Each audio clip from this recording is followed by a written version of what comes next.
அனைவருக்கும் வணக்கம்.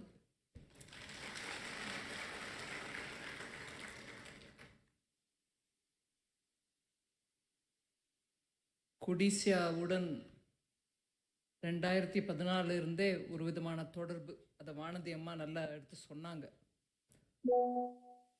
அதனால் இங்கே வர்றது புதுசாக எனக்கு தோணலை. ஆனாலும் ஒவ்வொரு வருஷமும் புதிய இஷ்யூஸ் பற்றி பேசித்தான் இருக்கும். அதனால் இந்த முறையும் எனக்கு பேசுகிறதுக்கு வாய்ப்பு கொடுத்த கார்த்திகேயன் பிரசிடெண்ட் கொடிசியா அவர்களுக்கும், அதே மாதிரி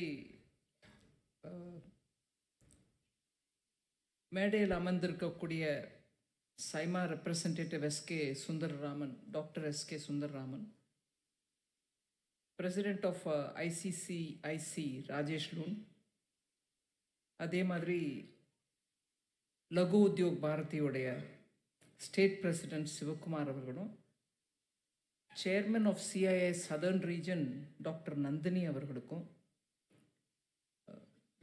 டைரக்டர் சிடிஐசி மிஸ்டர் சுந்தரம் அவர்களுக்கும், இந்த தொகுதி எம்எல்ஏ ஸ்ரீமதி வானதி ஸ்ரீனிவாசன் அவர்களுக்கும், என் முன்னே அமர்ந்திருக்கக்கூடிய தொழில் அதிபர்கள், கோயம்புத்தூர் நகரவாசிகள், உங்கள் எல்லாருக்கும் என்னுடைய மனமார்ந்த வணக்கங்கள்.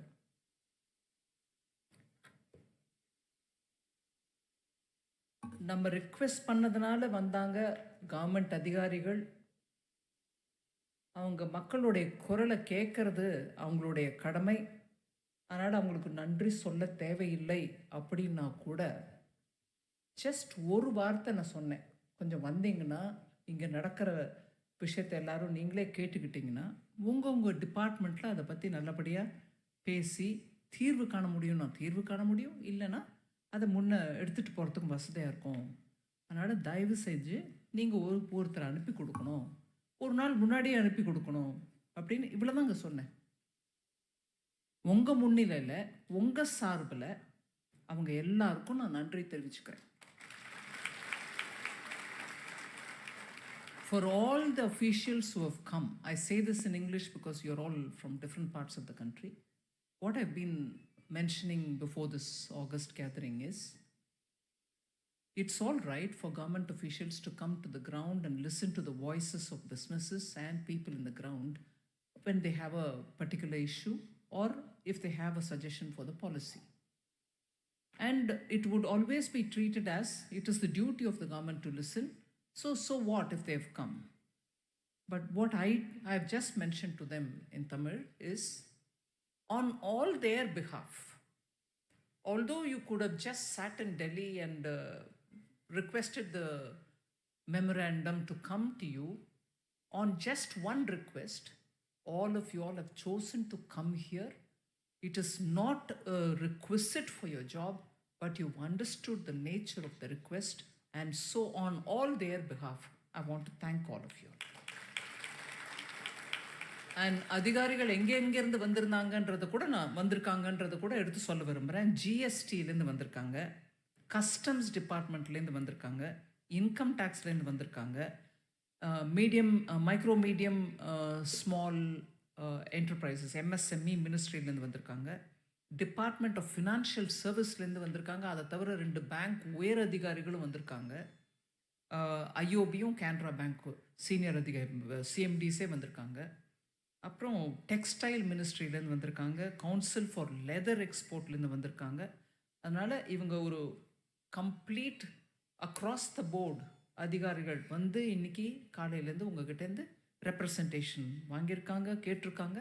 நான் இந்த மீட்டிங்க்கு வரத்துக்கு முன்னாடி 1 மணி நேரம் எல்லாரும் விவரமாக என்னென்ன ரெப்ரசன்டேஷன் அவங்களுக்கு வந்திருக்குன்றதை கூட எடுத்து சொன்னாங்க என்கிட்ட. சிலது நான் போன உடனே அட்ரஸ் பண்ண முடியும், சிலதுக்கு கொஞ்சம் நாள் பிடிக்கும். ஆனால் விலாவரியாக எல்லாம் எடுத்து சொல்லிருக்கிறதுனால ஒவ்வொன்றுத்துக்கும் தீர்வு காண்றதுக்கான முடிவு அங்கே எடுக்கப்படும். அதுக்கு முயற்சி நான் எடுக்கிறேன். இன்றைக்கி இந்த வாய்ப்பு கிடச்சிருக்குன்றதுனால நான் கொஞ்சம் விஷயங்களை எடுத்து சொல்ல விரும்புகிறேன். ஜென்ரலாக ஈஸ் ஆஃப் டூயிங் பிஸ்னஸை பற்றி நம்ம பேசிகிட்டே இருப்போம். உங்கள் எல்லாருக்கும் கூட நிறைய மந்திரிகள் பேசியிருப்பாங்க. 1500 சட்டங்களை களைந்தெடுத்து விட்டோம். அதாவது இனிமே அந்த சட்டத்துல அந்த சட்டமான ஒரு டாக்குமெண்ட்ட நம்ம பார்த்தோம்னா, அந்த 1500 சட்டங்கள் அங்க இல்ல. ரிமூவ் பண்ணியாச்சு. அத தவிர 40,000 கம்ப்ளையன்ஸஸையும் குறைச்சிருக்கோம். வேணாம் இனிமே அந்த கம்ப்ளையன்ஸ் தேவையில்ல.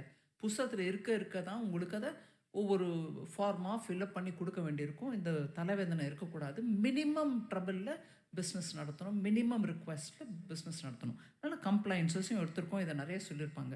அத தவிர ஐபிசி, ஜிஎஸ்டி போன்ற சட்டங்கள் எடுத்துன்னு வரதுனால பிஸ்னஸுக்கு ஏதுவா இருக்கணுன்ற முயற்சி கன்டினியூஸா நடந்துட்டு தான் இருக்கு. இப்பவும் அந்த ஐபிசியை இன்னும் நல்ல சீர்திருத்தம் பண்ணணும். ஜிஎஸ்டியில இன்னும் மாறுதல்கள எடுத்துட்டு வரணும். அப்படிங்கிற இந்த முயற்சியெல்லாம் நடந்துட்டே இருக்கு. அத நான் இன்னும் ரொம்ப வைடா எக்ஸ்பிளைன் பண்ணல. ஆனா இன்னைக்கு இங்க 2, 3 விஷயங்கள எடுத்து சொல்ல விரும்பினேன். அதுல இந்த கோயம்புத்தூர் அட்டல் இன்னோவேஷன் மிஷனா இருக்கட்டும், கோயம்புத்தூர் ஒரு நோடு டிஃபென்ஸ் காரிடார்ல அந்த விஷயமா இருக்கட்டும், இதெல்லாம் உங்களுக்கு கொடிசியாக்காரங்களும் சொல்லியிருப்பாங்க. பல பேருக்கு ஆல்ரெடி தெரிஞ்சும் இருக்கும். 2014லேருந்து விதவிதமான வழியில கோயம்புத்தூருக்கு நல்ல ஒரு சப்போர்ட் குடுக்கணும். இங்க தொழில் வளர்ச்சிக்கு இங்க இருக்கக்கூடிய அனுகூலமான ஒரு வாயுமண்டலம்னுவாங்க, என்வாயர்மெண்ட் வேற எங்கேயும் இல்ல அப்படிங்கிறத நான் எடுத்து சொல்லிட்டே இருப்பேன். அதனால அந்த விஷயத்த கொடிசியாக்காரங்களே எடுத்து நெறைய பேசிட்டாங்க. நான் அதனால அத பத்தி இன்னும் டீட்டெயிலா சொல்ல விரும்பல. ஆனா அட்டல் இன்னோவேஷன் மிஷன் மூலமா, அதுவும் கொடிசியா மூலமா பண்ணக்கூடிய முயற்சிகள பல இடத்துல நான் எடுத்து சொல்லியிருக்கிறேன். பல இடத்துல இன்னைக்கு அந்த மாடல காப்பி பண்றாங்க.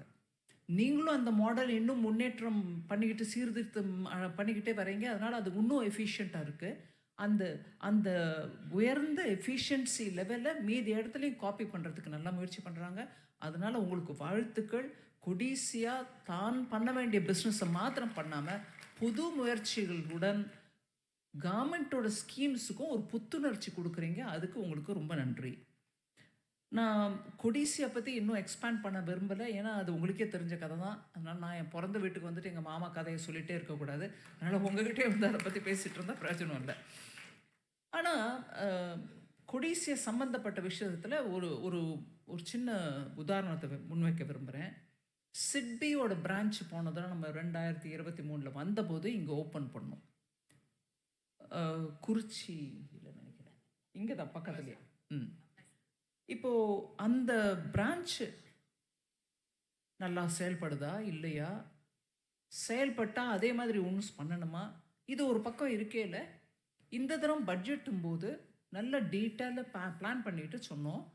இப்போ ஸ்மால் இண்டஸ்ட்ரீஸ்க்கு கிரெடிட்டு, எங்க பிசினஸ புரிஞ்சுட்டு சின்ன சின்ன தொகையில கடன் குடுக்கறதுக்கு, பேங்க்குகள்லாம் எங்கள மதிக்கிறதில்ல. எங்கள வந்தா, உட்காந்தா, பார்த்தா பேசுறதில்ல. இதெல்லாம் அடிக்கடி கேட்குற விஷயம். அதனால நாங்க ஒரிஜினல் சிட்பியோட கான்ஸ்டிடியூஷனையே படிச்சு திருப்பி பார்த்துட்டு, ஏன் உங்களுக்கு கூட டைரக்ட் லெண்டிங் கூட உங்க மேண்டேட்ல இருக்குல்ல. பின்ன நீங்க ஏன் லெண்ட் பண்றதில்ல டைரக்ட்டா? அந்த உங்ககிட்ட வரக்கூடிய பணத்த எடுத்து திருப்பி பப்ளிக் செக்டர் பேங்க்கு குடுத்து, நீங்க எம்எஸ்எம்இக்கு லெண்ட் பண்ணுன்னு ஒரு சைக்கிளிக்கலா ஏன் பண்றீங்க? நீங்களே டைரக்ட்டா லெண்ட் பண்ணிட்டா போச்சுல்ல. அப்படிங்கிற அந்த விஷயத்த எடுத்து பெரிய சர்ச்சை நடந்தது. கிட்டத்தட்ட ஒரு 4, 5 மீட்டிங், பெரிய மீட்டிங் நடந்துச்சு. அதுக்கப்புறம் இந்த தடவ பட்ஜெட்ல அத அனௌன்ஸ் பண்ணோம். இந்த மாதிரி 163 மேஜர் கிளஸ்டர்ஸ் இருக்கையில இந்த நாட்ல, அதுல எத்தன கிளஸ்டர்ல சிட்பி டைரக்ட்டா இருக்காங்க அப்படிங்கிறத அனலைஸ் பண்ணுங்க. பண்ணிட்டு ஏன் கிட்டத்தட்ட 63லயோ என்னதோ இருந்தாங்க. நான் சொன்னேன், அது என்ன ஒவ்வொரு எம்எஸ்எம்இ கிளஸ்டர்லயும் நீங்க இருக்கணும். ஏன்னா your small industry development bank. நீங்க இல்லாம வேற எங்கேயோ இருந்துட்டு இருந்தா இல்லைங்க, அவ்வளோ மேன்பவர் நம்மகிட்ட இல்ல.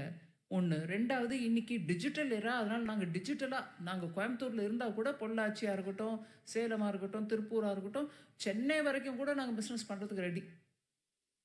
ஆனாலும் பிசிக்கல் பிரசன்ஸ்க்கு ஈக்குவல் ஆகாதுங்க. அட்லீஸ்ட் ஒரு 2 கிளஸ்டருக்கு நடுவுலயாவது ஒரு இடத்துல இருந்து தான் ஆகணும் அப்படின்னு அவங்களோட பேசினதுனால, இன்னைக்கு 3 வருஷத்துக்குள்ள இன்னும் கிட்டத்தட்ட ஒரு 70 இடத்துல புது பிரான்ச் ஓப்பன் பண்ணுறதுக்கு சிட்பி முன் வந்திருக்காங்க. அதில் இன்னொரு பிரான்ச் இங்கே கோயம்புத்தூர்லேயும் ஓப்பன் பண்ணுவோம். இப்போ அக்டோபர் 23லேருந்து பார்த்தீங்கன்னா, அந்த பிரான்ச் ஓப்பன் பண்ண டைம்லேருந்து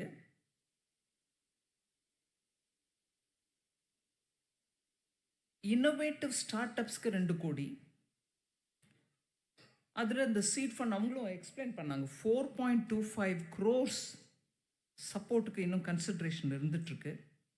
அதை தவிர இந்த பிரான்ச் மூலமாக 491 கோடி சாங்ஷன் ஆயிருக்கு 2024 ஃபைனான்ஷியல் இயரில். அதாவது மார்ச் 24 இந்த வருஷம் மார்ச் 31 வரைக்கும் ஒரு வருஷத்துக்குள்ள, அதாவது ஆரம்பித்ததே பிரான்ச் அக்டோபர் 23 தான். ஸோ 6 மாதத்துக்குள்ள 491 கோடி ரூபாய் சாங்ஷன் பண்ணிருக்காங்க. அதில் 314 கோடி டிஸ்பர்சல் ஆயிடுச்சு.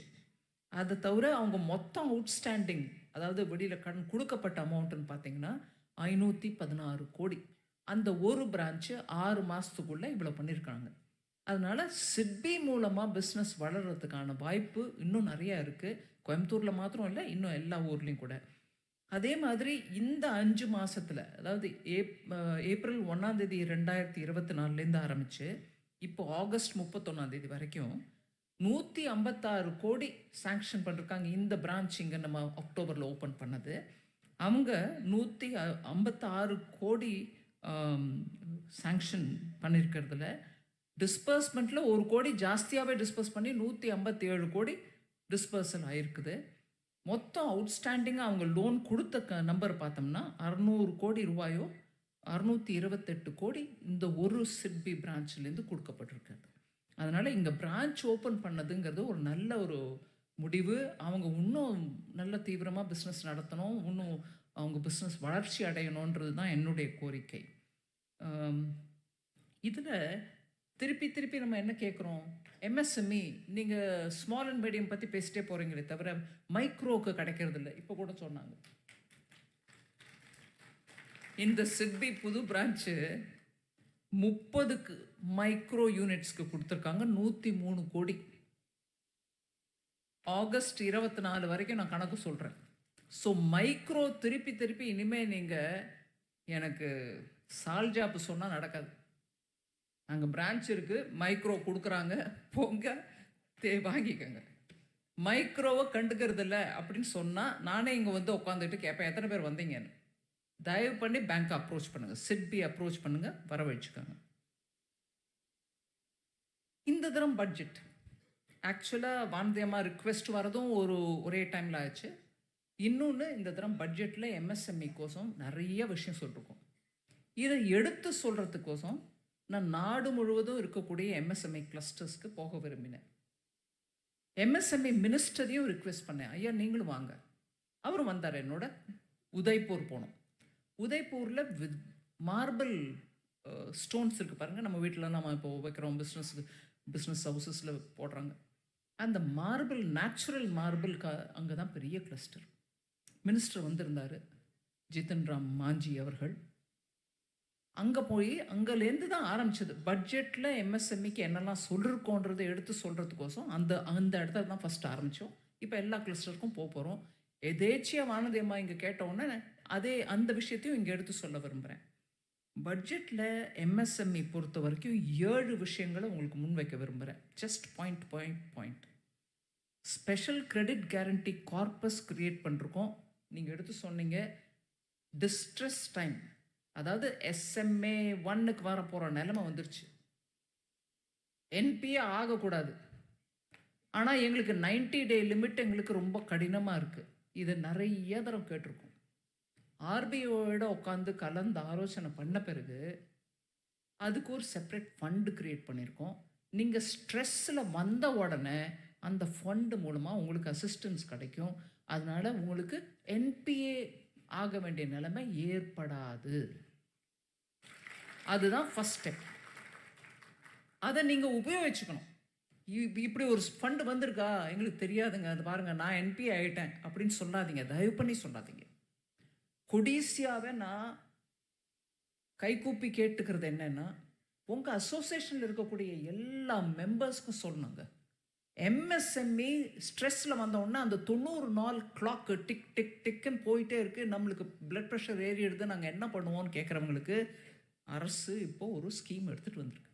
அதுக்கு ஃபண்டும் க்ரியேட் பண்ணுது. நீங்கள் அந்த ஃபண்டு மூலமாக நீங்கள் ஸ்ட்ரெஸ்ஸில் இருக்கும்போது உடனே ரிலீஃப் எடுத்துக்கிட்டிங்கன்னா நீங்கள் என்பிஏ ஆக மாட்டீங்க. ஆனால் இதற்கான செய்தி எல்லாருக்கும் போய் சேரணும், இல்லைனா நீங்கள் யூஸ் பண்ண முடியாது. அது முதல் ஸ்டெப். 2, அதே மாதிரி நியூ கிரெடிட் கேரண்டி ஸ்கீம் ஒன்று ஆரம்பிச்சிருக்கோம். அது என்னதுக்கு? நார்மலாக எம்எஸ்எம்இ என்ன சொல்லுவாங்க எங்கிட்ட, ஒர்க்கிங் கேபிட்டல் கிடைக்குதுங்க பேங்க் மூலமாக, ஆனால் எங்களுக்கு டேர்ம் லோன் கிடைக்கிறது இல்லை சொல்வீங்களா இல்லையா? புரியுதா? நான் தமிழில் தான் பேசுகிறேன். நான் தமிழில் தான் பேசுகிறேனா? புரியுதா? உணர்ச்சி இல்லாமல் இருக்கீங்களே. எனக்கு எப்படிங்க எம்எஸ்எம்இனா எனக்கு அப்படியே கொதிச்சுட்டு வருது. ஐயோ பாவம், ஏதோ பண்ணணும். உங்களுக்கு ஒன்றுமே இல்லை. எல்லாம் பெரிய இண்டஸ்ட்ரீஸ் இருக்கீங்களா என்ன இங்கே? இல்லை இல்லைங்களா? ஸோ செகண்ட் பாயிண்ட் பாருங்கள், நான் சொல்கிறது கரெக்டாக இல்லையா? டேர்ம் லோன் கிடைக்கிறதில்ல பேங்க்லேருந்து, ஒர்க்கிங் கேபிட்டல் கொடுத்துட்றாங்க. ஸோ நாங்கள் எப்படி தொழில் பண்ணுவோம்? பெரிய கம்பெனிக்காரங்களுக்கெல்லாம் பிளான்ட் அண்ட் மெஷினரி வாங்குறதுக்கு கூட பணம் கொடுக்குறாங்க, எங்களுக்கு கொடுக்கறது இல்லைன்னு சொல்கிறது நீங்கள் தானே? ஆமாவா? கொஞ்சம் கெட்டியாக சொல்லுங்க. சரி. ஸோ அதுக்கு இப்போது ஒரு கிரெடிட் கேரண்டி ஸ்கீம் மூலமாக டேர்ம் லோன் கொடுக்கணும், அதுவுமே கொலாட்ரல் இல்லாமல். நீங்கள் கொலாட்ரல் பற்றி கவலைப்படாதீங்க. பிஸ்னஸ் ஆரம்பிக்கிறீங்க, ஒர்க்கிங் கேபிட்டல் கிடைக்குதா, எனக்கு டேர்ம் லோன் கிடைக்கலைங்கிறீங்களா? நாங்கள் கேரண்டி கொடுக்குறோம், போய் டேர்ம் லோன் வாங்கிக்கோங்க. பரவாயில்லையம்மா? டைம் ஜாஸ்தி ஆயிடுச்சுன்னா சொல்லுங்க, நிறுத்திடுறேன்.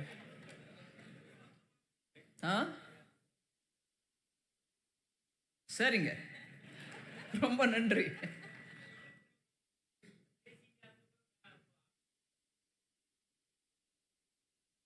சொல்ல மாட்டாங்க, நான் பின்னாடி போயிட்டே இருப்பேன், கவலைப்படாங்க. இசிஜிஎல்எஸ் எப்படி நடந்துச்சுங்க? இல்ல, இசிஜிஎல்எஸ் எப்படி நடந்துச்சு? ஒத்தர விடாம பின் தொடர்ந்து வேணுங்களா எடுத்துக்கங்கன்னு சொன்னவங்க யாருங்க? அதே அதிகாரிங்க தான். அவங்கள தப்பா நினைக்காதீங்க. நாங்க பின்ன அவங்கள குத்திக்கிட்டே இருந்தோம்னா அவங்களும் பண்ணிக்கிட்டே இருப்பாங்க. நீங்க மாத்திரம் இனிமே சால்ஜாப்பு சொல்றதுக்கு இடம் இல்லை. நான் பப்ளிக்கா இங்க தமிழ்லயே சொல்றேன். இதுக்கப்புறம் எங்களுக்கு இன்ஃபர்மேஷன் இல்லைன்னு சொன்னா ஒத்துக்க மாட்டேன். 3வது,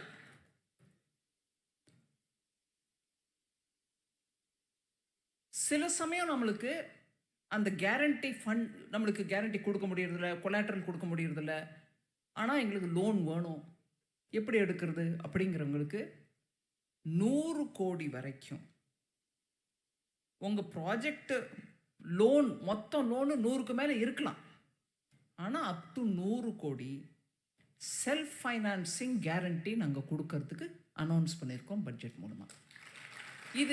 இது என்னங்க புதுசாக போட்டிருக்கீங்க? எம்எஸ்எம்இ மூலமாக நிறைய டிஸ்கஷன் ஆன பிறகு நிறைய பேர் சொன்னாங்க, நீங்கள் எங்களுக்கு கொடுங்க அந்த கேரண்டி, நாங்கள் எடுத்துக்கிறோம், ஆனால் நீங்கள் கேரண்டி கொடுக்கலன்னா பேங்க் மூவ் ஆக மாட்டாங்க அப்படின்னதுக்கு 100 கோடி வரைக்கும் செல்ஃப் ஃபைனான்சிங் கேரண்டி ஃபண்டு ஏற்படுத்தியிருக்கிறோம். அது 3வது பாயிண்ட். 4வது, ஐயா கூட சொன்னார் பேசும்போது, எல்லா பேங்க்குக்கும் ஒரு இன்ஸ்ட்ரக்ஷன் கொடுக்கப்பட்டிருக்கு. என்ன? இப்போ வரைக்கும் எல்லாரும் என்ன சொன்னீங்க? எம்எஸ்எம்இ நீங்கள் இதுக்கு எஸ் ஆர் நோன்னு சத்தமாக சொல்லணும், இல்லைன்னா நான் பேச்சை நிறுத்திடுறேன். எங்களுக்கு கிரெடிட் அசஸ்மெண்ட் பண்ணுறது வெளி ஆட்கள் மூலமாக பண்ணுறாங்க. அவங்க சில சமயம் வெளி மாநிலங்கள்லேருந்து வர்றதுனால இங்கே எங்களுடைய சிச்சுவேஷனை புரிஞ்சுக்கிறதில்ல, நாங்கள் என்ன மாதிரி தொழில் பண்ணியிருக்கிறோன்றது அவங்களுக்கு விவரமாக புரியறதில்ல. அதனால பேங்க்குக்காரங்க அந்த கிரெடிட் அசஸ்மெண்ட், வெளிக்காரங்க பண்ணுற கிரெடிட் அசஸ்மெண்ட்டை நம்பிக்கிட்டு எங்களுக்கு கொடுக்க வேண்டிய சரியான பணத்தை கொடுக்கறதில்ல. அதே பழங்காலத்தில் பேங்க்கில் இருந்த அதிகாரிகள் எங்களோட டெய்லி பேசிஸ், இல்லை கல்யாணத்தில் எங்கேயாவது ஒரு இடத்துக்கு போனால் அவங்க சந்திப்பாங்க, அந்த சொசைட்டி புரிஞ்சவங்க அங்கே அப்பாயிண்ட் பண்ணப்பட்டவங்க. அவங்க அதனால் கிரெடிட் அசஸ்மெண்ட் பண்ணுறதுக்கு அவங்களுக்கு சொந்தமாக ஒரு இன்ஃபர்மேஷன் பேஸ் இருந்துச்சு. இல்லைங்க, இந்த நல்ல கஸ்டமருங்க, இவர் கொஞ்சம் சுமாராக தான் இருக்கார், கஷ்டத்தில் இருக்காருங்க, ஆனால் நம்பிக்கையான ஆள், அவருக்கு கொடுக்க முடியும் அப்படின்னு அந்த எலிமெண்ட் ஆஃப் சப்ஜெக்டிவ் அசஸ்மெண்ட் இருந்துச்சு. அந்த அசஸ்மெண்ட் இல்லாமல் அதிகாரிகளை ஒரு 2 வருஷத்துக்கு ஒரு தடவை மாற்றிக்கிட்டே இருந்துட்டு வெளி மாநிலக்காரங்கள்லாம் வந்தபோது அந்த பேங்க்கால் அந்த அசஸ்மெண்ட் பண்ண முடியாத நிலைமை வந்த உடனே எங்களால் பண்ண முடியல. ஆனால் கிரெடிட் அசஸ்மெண்ட் எப்படின்னு உடனே வெளி ஆளுகளுக்கு கொடுத்து அவுட் சோர்ஸ் பண்ண இன்ஃபர்மேஷனை வச்சுட்டு நம்மளுக்கு லோன் கொடுக்குறாங்க. இது ரொம்பவே எஸ்எம்இஸ்க்கு கஷ்டமாக இருந்துச்சு. எங்களுக்கு நியாயமாக நடக்கலைங்க, கிரெடிட் அசஸ்மெண்ட் சரியா இல்லைங்க.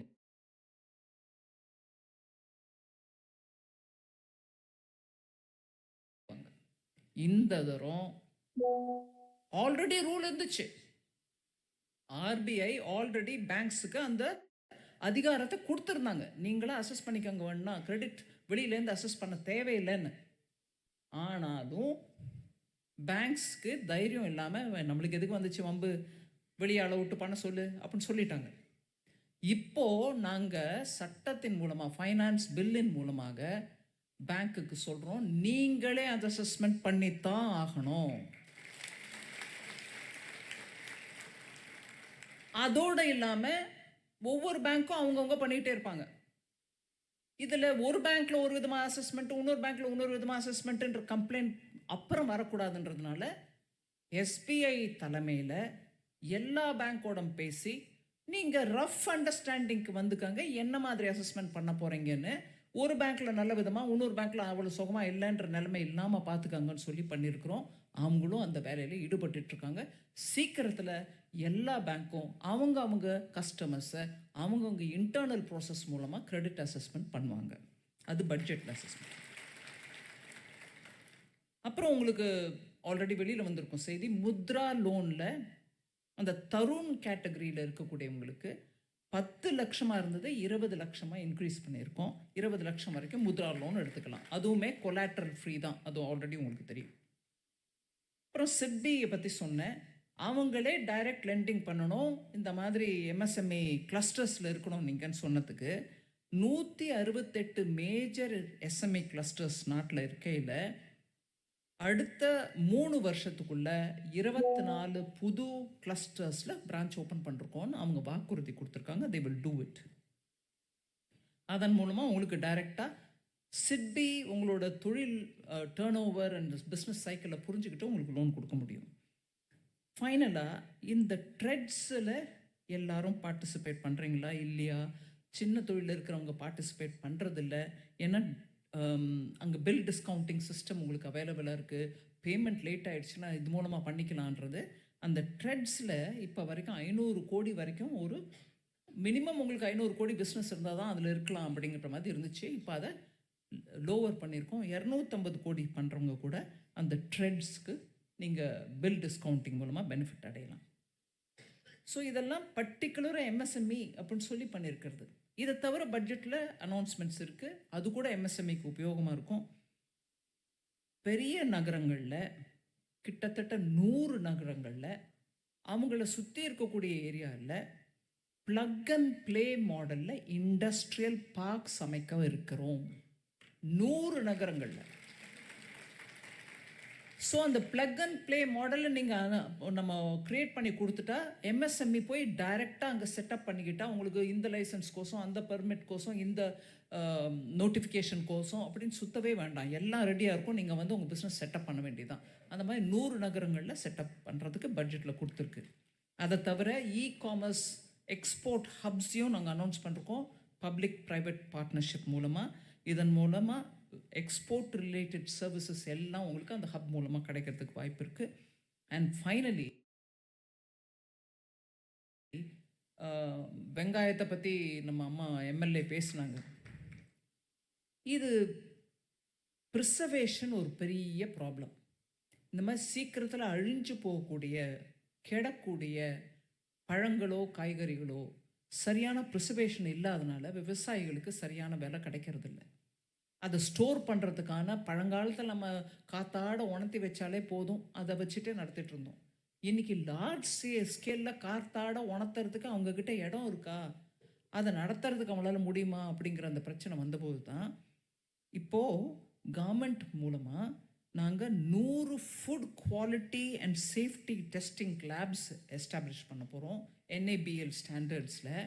அதை தவிர 50 multi product food irradiation units setup பண்ணுறதுக்கு MSME செக்டர் மூலமாக பண்ண போகிறோம். அதனால் நீங்கள் யார் வேணாலும் வந்து நான் இந்த ப்ராடக்ட் பண்ணுறேன், இல்லை அந்த ப்ராடக்ட் பண்ணுறேன், இல்லை 5 ப்ராடக்ட் சேர்த்து பண்ணுறேன்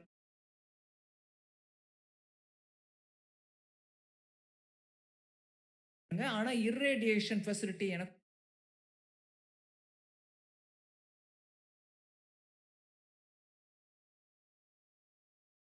கிடைக்கணும். அதை வச்சுட்டு நான் ப்ரிசர்வ் பண்ணிவிட்டு மார்க்கெட்டில் நிலவரம் நல்லா இருக்கும்போது விற்று ஆதாயம் சம்பாதிச்சுக்கலாம், விவசாயிகளுக்கும் நல்ல ரேட்டு கிடைக்கலான்ற அந்த எண்ணத்தோட 50 multi product irradiation food irradiation சென்டர்ஸை எம்எஸ்எம்இ மூலமாக நடத்துறதுக்கான அனௌன்ஸ்மெண்ட் கூட பட்ஜெட்டில் வந்திருக்கு.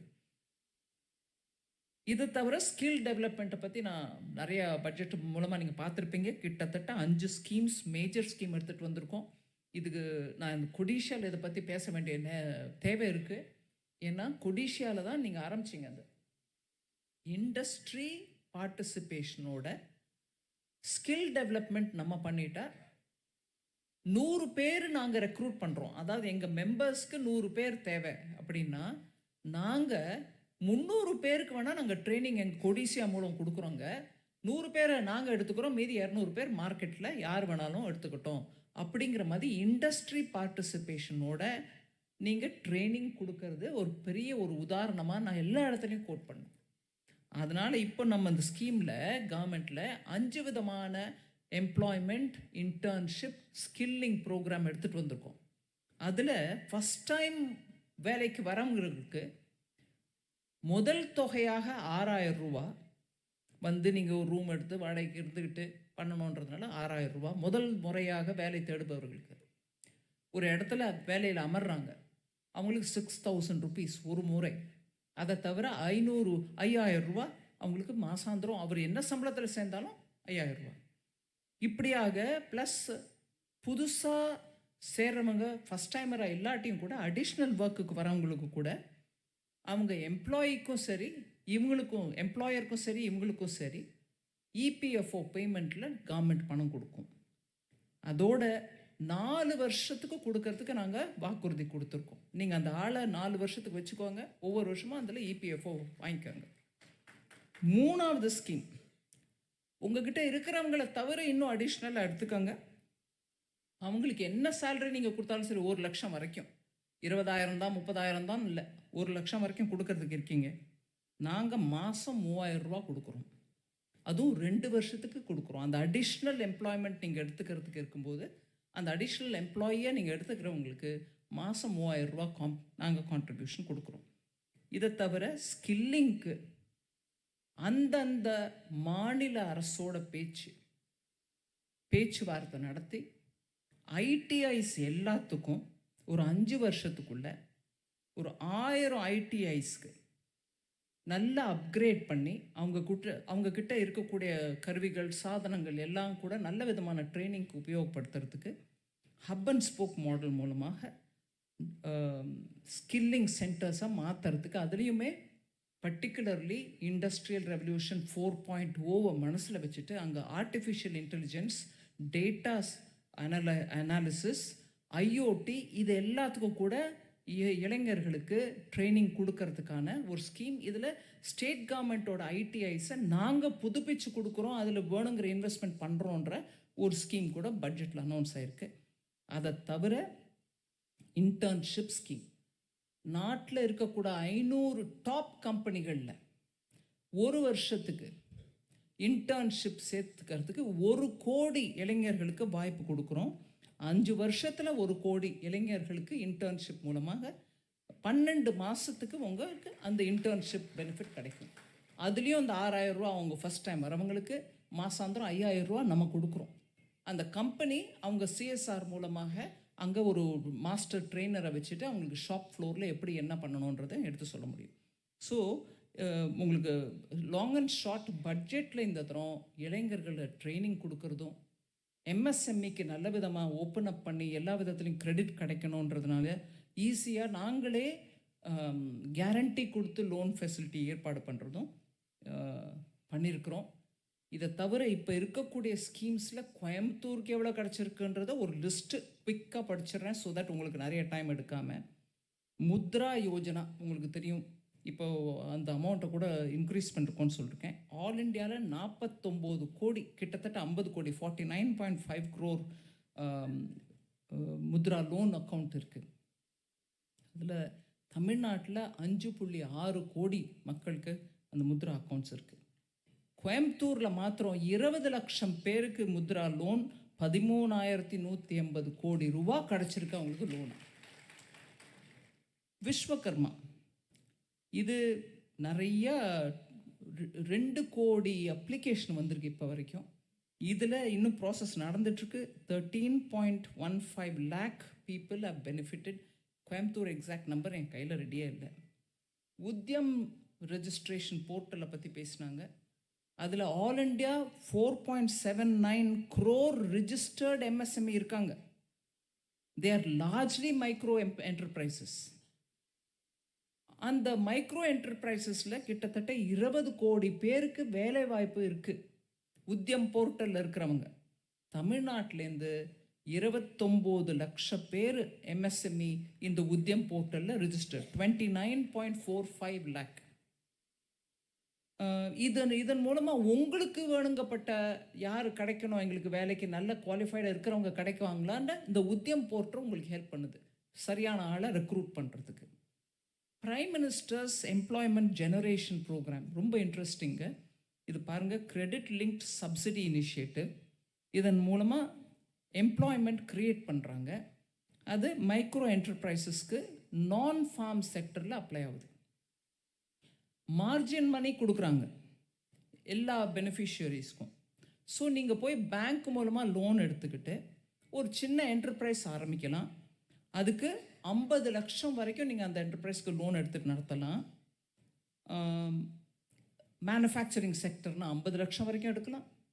சர்வீஸ் செக்டர்னால் 20 லட்சம் வரைக்கும் எடுக்கலாம். ஆல் இண்டியாவில் 23-24 வருஷம் 2023-24 இந்த ஸ்கீம் மூலமாக 22,050 projects have been supported. 900 crores இதுக்கு நம்ம கொடுத்துருக்கோம் பணம். 1.76 lakh இண்டிவிஜுவல்ஸ் இதன் மூலமாக ப்ராஜெக்ட்ஸ் பண்ணிக்கிட்டு அவங்களோட செல்ஃப் எம்ப்ளாய்மெண்ட் வளர்த்துருக்காங்க. சரி, இது ஆல் இண்டியா ஃபிகர். தமிழ்நாட்டுக்கு என்னங்க? தமிழ்நாட்டுக்கு 1,551 ப்ராஜெக்ட்ஸ் அப்ரூவ் ஆகிருக்கு இந்த PM எம்ப்ளாய்மெண்ட் கேரண்டி ஸ்கீம் மூலமாக. 54.68 கோடி டிஸ்ட்ரிபியூட் பண்ணியிருக்கோம். 12,408 individuals in Tamil Nadu have benefited from PM Employment Guarantee Employment Generation Program, PMEGP இப்படின்வாங்க. ஸோ இதை நான் வேணும்னே தமிழ்நாட்டுக்கு எவ்வளோ கொடுத்துருக்கேன் அப்படின்றத திருப்பி சொல்கிறேன். தமிழ்நாட்டுக்கு என்ன கிடைக்குதுங்க? எங்களுக்கு மத்திய அரசுலேருந்து ஒன்றும் கிடைக்கிறதில்ல. ஒன்றிய அரசு எங்களை ஏமாத்துது. ஒன்றிய அரசுக்கு நாங்கள் இவ்வளோ கொடுக்குறோம், ஆனால் எங்களுக்கு திருப்பி அது வரதில்லை அப்படிங்கிறவங்களுக்கு கொஞ்சம் அதை சொல்லிடுறேன். அதே மாதிரி scheme of fund for regeneration of traditional industries, SFURTI அப்படின்னு ஒரு ஸ்கீம் இருக்குது. ரொம்ப இன்ட்ரெஸ்டிங். 513 கிளஸ்டர்ஸ் இருக்குங்க. அதில் ட்ரெடிஷ்னல் ஆர்டிசான்ஸ்க்கு அந்த கிளஸ்டர்ஸில் இருக்கிறவங்களுக்கு பணம் கொடுக்குறோம். அந்த 513 கிளஸ்டர்ஸில் 1,336 கோடி ரூபா கொடுத்து 3 லட்சம் ஆர்டிசான்ஸ்க்கு சப்போர்ட் பண்ணுறோம் இந்த ஸ்பூர்த்தி ஸ்கீம் மூலமாக. இதில் தமிழ்நாட்டில் 28 கிளஸ்டர்ஸ் இருக்குது. Sphoorty 25,531 artist in Tamil. அதாவது ஆர்டிஸ்ட்னா ட்ராமா மாதிரி ஆர்டிஸ்ட் இல்லை, கைத்தொழில் பண்ணுறவங்க. அது ஆர்டிசான்ஸ், ட்ரெடிஷ்னல் ஆர்டிசான்ஸ். இவங்களுக்கு 25,531 such artists are benefiting from it. கோயம்புத்தூரில் மாத்திரம் ஒரு கிளஸ்டர் இருக்குங்க. அதில் 5,500 ஆர்டிஸ்ட்க்கு பெனிஃபிட் கிடைக்கிது இந்த ஸ்கீம் மூலமாக. கோயம்புத்தூரில் மாத்திரம் 5,500 artisans benefit out of this cluster scheme. That cluster which is in Coimbatore, called Scheme of Fund for Regeneration of Traditional Industries. Sphoorty அப்படின்னா, ஸ்பூர்த்தினா நம்மளுக்கு புரிக்கிறது, ஆனால் இது SF ஸ்பூர்த்தி. இந்த ஸ்கீம் மூலமாக 25,000 ஆர்டிசான்ஸ் தமிழ்நாட்டில் பெனிஃபிட் பண்ணினா 5,500 பேர் கோயம்புத்தூரில் இருக்கீங்க. ஒரு கிளஸ்டர் இங்கேயே இருக்குது. சரி, ஃபைனலாக பப்ளிக் ப்ரொக்யூர்மெண்ட் பற்றி நிறைய பேசுனீங்க. அதில் நான் ஹைலைட் பண்ண விரும்புகிறேங்க. 25% ஆஃப் ப்ரொக்யூர்மெண்ட் நம்ம பண்ணுறோம் எம்எஸ்எம்இலேருந்து. எனக்கு ப்ரீஃபிங் கொடுத்துட்டு இருந்தபோது சொன்னாங்க 25% போட்டிருக்கோங்க. ஆனால் நம்ம ப்ரொக்யூர் பண்ணுறது எம்எஸ்எம்இ கிட்டேருந்து கிட்டத்தட்ட 43% ப்ரொக்யூர் பண்ணுறாங்க. Am I right? While briefing, I was told the limit is 25%, but the procurement actual is reaching about 42%. MSME கிட்டேருந்து ப்ரொக்யூர்மெண்ட் வரலைங்க, கிடைக்கிறது இல்லைங்க, எங்களை ப்ரொக்யூர் பண்ணுறது இல்லைங்கன்னு சும்மா பேப்பரில் போடுறீங்கன்னு சொல்லாதீங்க.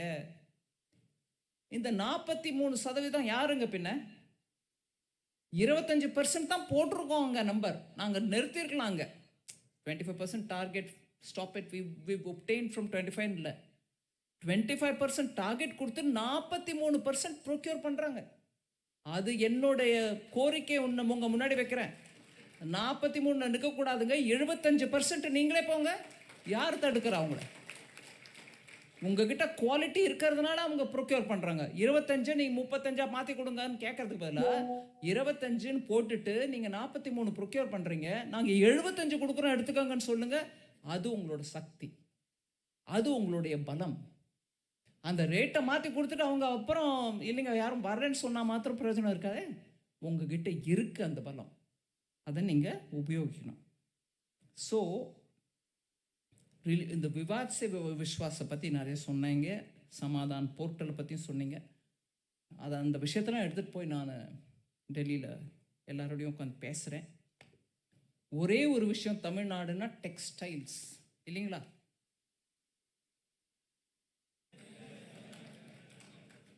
நான் நிறுத்திடுறேன், எனக்கு புரியல என்ன பேசுகிறேன்னு. தமிழ்நாடுனா டெக்ஸ்டைல்ஸா இல்லைங்களா? காட்டன் காட்டன் இப்போ எங்களுக்கு கொடுங்க, எங்களுக்கு காட்டனுக்கு அனுமதி கொடுங்கன்னு கேட்குறதெல்லாம் யாரு பின்ன? ஒரு நல்ல செய்தி சொல்லணும்னு கேட்குறேன். தமிழ்நாடுனா டெக்ஸ்டைல்ஸ்னால் சரி, கோயம்புத்தூர் கொங்கு நாடுனா டெக்ஸ்டைல்ஸ் போதுமா? எனக்கு தெரியும் இந்த கிளாப் வரும். கொங்கு நாடுனா டெக்ஸ்டைல்ஸ்னால் தான் கிளாப் பண்ணுவீங்க. என்ன ஆயிடுச்சுங்க தமிழ்நாடு? நான் மதுரைக்காரி, நான் உங்கள் முன்னாடி நின்று பேசிகிட்டு இருக்கேன். மத்திய அரசின் மூலமாக தமிழ்நாட்டுக்கு இந்த மித்ரா பார்க் கொடுத்தாங்க. 7 இடத்துல கொடுத்துருக்காங்க பாரத தேசம் முழுக்கத்துலேயும். அதில் தமிழ்நாட்டில் விருதுநகருக்கு கொடுத்தாங்க. இப்போ ப்ரீஃப் பண்ணிட்டு இருக்கும்போது கூட அதிகாரிகள் எங்கிட்ட கொடுத்த நம்பர் உங்களுக்கு சொல்கிறேன். நல்ல சந்தோஷமான விஷயம். அந்த பார்க்கை செட்டப் பண்ண பிறகு அந்த கம்பெனி ஒன்று நடத்தும் அந்த பார்க்கை. அதை February மாதம் 20 இந்த வருஷம் அந்த கம்பெனியும் செட்டப் ஆயிடுச்சு, இன்கார்பரேட் ஆயிடுச்சு. அதுக்கப்புறம் அந்த ப்ராஜெக்ட் மேனேஜ்மெண்ட் ஏஜென்சி மூலமாக நிறைய ஒர்க் நடந்துட்டுருக்கு. தமிழ்நாடு தன்னுடைய ஷேர், தமிழ்நாடு அரசு தன்னுடைய ஷேர் 5.10 crores, 5,10,00,000 டெபாசிட் பண்ணிட்டாங்க. அதை தவிர மத்திய அரசு தன்னுடைய பங்கையும் கொடுத்துட்ருக்கு. இந்த பார்க்கோட லே அவுட்டு எல்லாம் கூட நல்லா செட்டப் பண்ணியிருக்கிறாங்க. NH44 மேலே இருக்குது சைட்டு, நேஷ்னல் ஹைவே மேலே இருக்குது சைட்டு. இதை தவிர எலக்ட்ரிசிட்டி கனெக்ஷன் எல்லாம் கூட, என்வாயர்மெண்ட் கிளியரன்ஸ் கூட வந்துருச்சுங்க, போன வருஷமே வந்துருச்சு. 11 MOU சைன் பண்ணிட்டாங்க, இன்வெஸ்டர்ஸ் வந்திருக்காங்க. 1231 கோடி ரூபா ஆல்ரெடி டோட்டல் இன்வெஸ்ட்மெண்ட் வருது, அதுக்கு வந்துடுச்சு, MOU சைன் பண்ணிட்டாங்க. 6315 வேலை வாய்ப்புகள் உருவாயிருக்கின்றன. ஜாப்ஸ் புதுசாக உங்களுக்கு 6315 ஜாப்ஸ் கிரியேட் ஆயிருக்கு. 2028க்குள்ள 1 லட்சம் வேலை வாய்ப்புகள் அங்கேருந்தே கிடைக்கும்ன்றது தான் அனௌன்ஸ்மெண்ட். இது எல்லாம் சரியான சமயத்துக்கு நடந்துட்டுருக்கு.